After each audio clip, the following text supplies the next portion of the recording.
love me. Tell me pretty lies, look me in the face. Tell me that you love me, even if it's fake. Welcome back to the YouTube. We back with another reaction. Well, kinda, I guess you would call it that.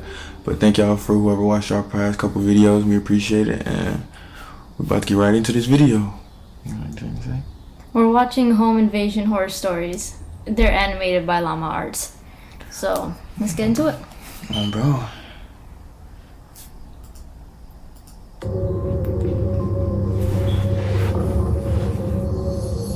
It was a cold, foggy evening when I contacted a close friend of mine to stay at my place for the night. Both of us were only 10 years old at the time, and my parents were often at work until midnight, so I was usually alone with nothing to do except watching a television show or reading a book. My friend Alex had agreed to come over and brought a game of Monopoly to pass him the time. I also asked if he was interested in going to explore an abandoned subway station 3 miles away. He seemed excited at first, so we planned to go on the trip in the morning. I remembered that the subway dated back to the mid-1920s and became abandoned in 1932 after the market crash in 1929. I was very fascinated about its history, but never got the chance to go inside after my parents had warned me not to enter. No. As I quietly slept in my bed, I heard what sounded like a gunshot coming from the forest behind the house. Both of us woke up, frightened after what we had heard, and I told my friend not to worry, as hunters tend to go into the forest on frequent occasions, but when I checked the time, it was 11:39 p.m. This seemed very unusual, as hunters only came into the forest between 8 p.m. and 10 p.m. They're just out there blown. I looked at Alex and decided to get out of my bed, intending to look through the window and spot for anyone in the forest. The darkness clouded my vision, so I was unable to see anyone in the forest. I turned around and looked at Alex again, when suddenly I heard the front door squeak open. Chills went down my spine. Both of us quietly moved to the bathroom, locked the door, and kept the light off. It was the only safe place in the house. Both of us were terrified as we desperately tried to keep as calm as we could. Where are their parents at? We heard footsteps getting louder and louder until they stopped in front of the bathroom door. He's at work. And then this is when the most terrifying sound forced my heart to almost burst. Both of us screamed as the person chopped the door to pieces. It was pitch black inside the room, making it hard to find the vent, and by the time I spotted the vent, the person behind the door had made a hole big enough for us to see him. The man adorned black leather and was wearing a plague doctor mask. I scurried back to the vent, but it was too high above the floor for us to reach it, so Alex told me to go first because he was the strongest. He lifted me up on his shoulders, allowing me to open the vent and crawl inside. When I looked at the door again, the man had managed to fit his arm through the hole and reached for the lock. I quickly grabbed Alex's hand, but struggled to pull him up into the vent. Alex! I shouted, and began going after him. I pursued the figure until I was led to the abandoned subway deep within the forest. It was chilly and foggy, meaning that I could only see objects within a range of 5 or 6 yards. Inside the subway was a pool of freezing cold water. It was so dark that I couldn't see anything. I had to rely on listening to the screams from Alex and track the source. As I slowly walked through the subway, I was now struggling to breathe under the intense stress and fear of the situation. Alex! I called, but there was no response. I continued walking through the water until the exit was no longer visible. I was now experiencing a massive panic attack. I had lost track of Alex, and I had no idea where I was or how to get out. Where are you, Alex?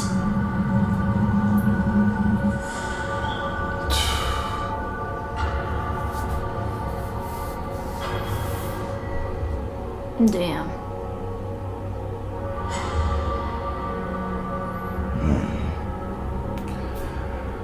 What would y'all do in this situation? Like, what would y'all even be thinking? Thank you for sticking around to the...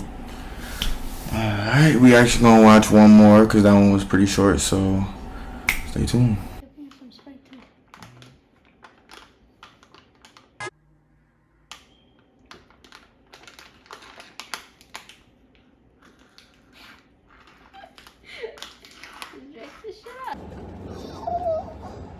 Dang! Video we're about to get into. This is the hitchhiking horror story, so we're about to see what this is talking about. This video is kind of decent, so let's get right into it.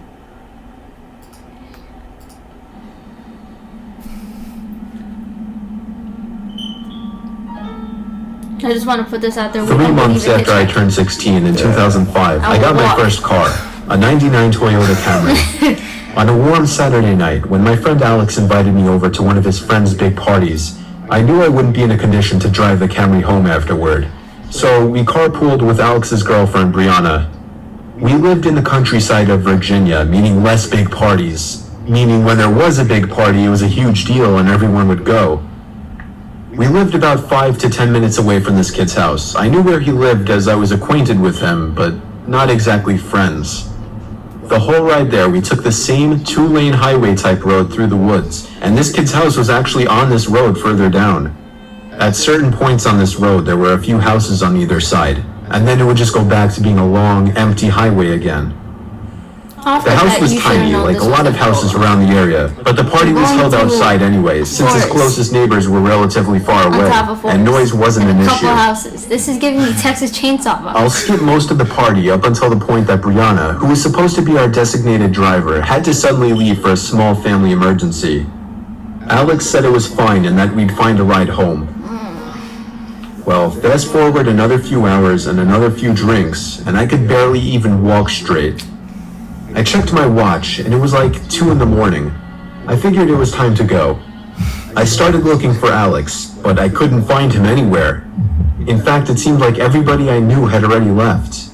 Damn. I could barely even think straight, but I was still furious at the fact that Alex could have actually left without me. Yeah, I would have just I asked. asked to use the party host's phone and dialed Alex's home number. After 2 tries, I gave up and then realized I shouldn't make his family up. Tomorrow.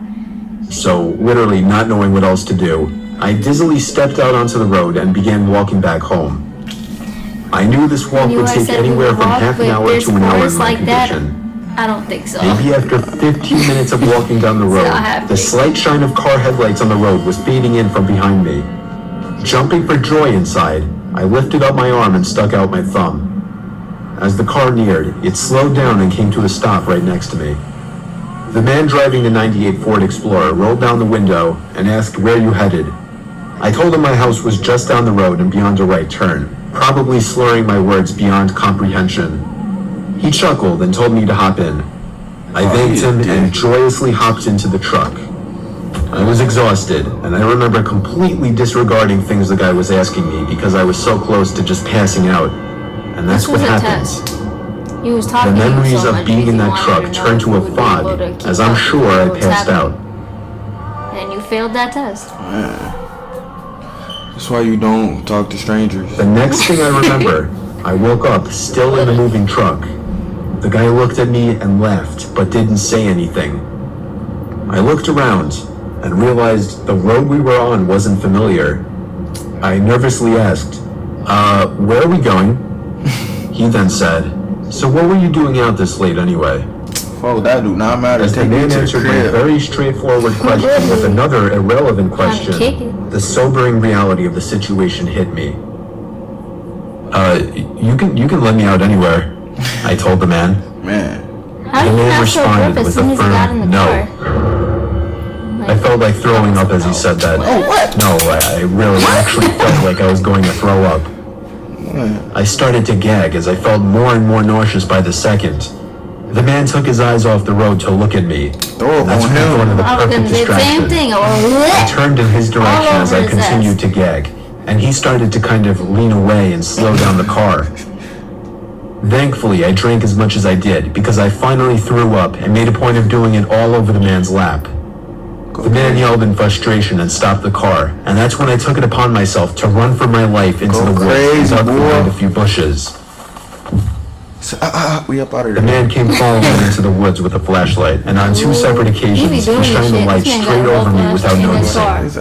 Eventually, I heard his footsteps walk even further into the woods past me. That was when I ran back to his truck, but unfortunately, he was smart enough to lock it.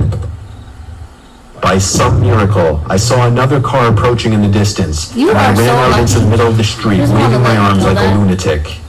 The car tried to avoid me, but I wouldn't let it.